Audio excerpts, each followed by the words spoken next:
So hey guys, so আজি আমি review দিবলৈ গৈ আছো কালকি মুভিখনৰ নতুন এটা ট্ৰেইলাৰৰ ওপৰত। হয়, এইখনৰ আৰু এটা ট্ৰেইলাৰ আহিছে আজি, আৰু ক'ব বিচাৰো যে ট্ৰেইলাৰটো চাই পেলাই আগৰ ট্ৰেইলাৰবোৰে মানে কিছুমান ভাগ আছে কেইটামান, আৰু তাৰ পৰাও কিছুমান ভাগ এক্সট্ৰাকে দিয়া হৈছে, আৰু এনেকুৱা লাগিছে যে বহুতখিনি বস্তু বচাই ৰখা হৈছে। আৰু মুভিখনৰ কনচেপ্টটো কেনেকুৱা হ'ব সেইটো এতিয়ালৈকে ৰিভিল কৰা হোৱা নাই, আৰু এইটো গম পোৱা গ'ল যে কালকি কোন হ'ব পাৰে সেইটো এতিয়ালৈকে গম পোৱা যোৱা নাই, কিন্তু অশ্বত্থামা কোন হয় এইটো গম পোৱা গ'ল, আৰু ভৈৰৱা যোনটো হয় সেইজন হ'ল প্ৰভাস। আৰু হওক না নহওক, প্ৰভাস ভৈৰৱাটো কৃষ্ণৰ এটা অৱতাৰ হ'ব পৰা যায়।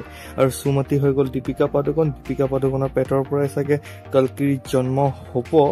আৰু আপোনালোকে মহাভাৰতৰ কিছুমান দৃশ্য দেখুওৱা হৈছে, আৰু এতিয়া আপোনালোকে যদি মহাভাৰতৰ কাহানী গম পায় বা মহাভাৰতৰ কথা জানে তেতিয়া গম পায় যে কালকি কোন হয় বা অশ্বত্থামা কোন হয়, আৰু তেওঁক গোটেই জীৱন অমৰ থকাৰ অভিশাপ কোনে দিছিলে, কৃষ্ণই দিছিলে, এইবোৰ সকলো ধৰণৰ কথা আপোনালোকে যদি মহাভাৰতৰ যদি গম পায়। কিন্তু ভিজুৱেলছ বহুত ধুনীয়া আছে, আৰু এটা এখন গাড়ীও বনোৱা হৈছে কিমান কোটি টকা দি পেলাই আপোনালোকে গম পায়, এইটো বহুত ভাইৰেল হৈছে দিনটো।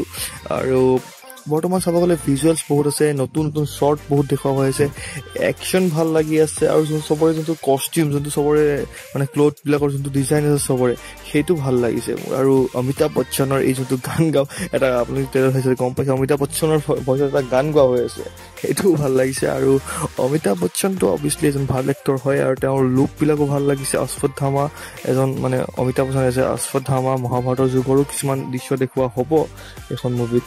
অভাৰঅল ক'ব গ'লে ভাল লাগিব মুভিখন। এতিয়া আহিবলৈ বেছি দিন নাই, মাত্ৰ 27 তাৰিখে আহিব, যিহেতু 5-6 দিনে আছে। আৰু তেতিয়ালৈকে আমি কি কৰিম, আমি অকল মুভিখন এনালাইজ কৰোঁ যে কি হয় কি নহয়, মুভিখন কেনেকুৱা হ'ব কেনেকুৱা নহ'ব, তাকে ভাবি আছোঁ। এতিয়া 27 তাৰিখে আহিলে গম পাম যে মুভিখন আচলতে কেনেকুৱা। আৰু প্ৰভাসৰ লাষ্ট মুভি গোটেইকেইখন ফ্লপে গৈছে ক'ব গ'লে। এতিয়া এইখন চাওঁ কেনেকুৱা হয় কেনেকুৱা নহয়। অভাৰঅল ট্ৰেইলাৰটো ভাই নেক্সট লেভেল লাগি আছে, কাৰণ খৰচা কৰিছে বহুত, আৰু ভিজুৱেলছ ভাল লাগিছে, VFX ভাল ইউজ কৰিছে, বঢ়িয়া। এতিয়া চাওঁ মুভিখন আহিলে।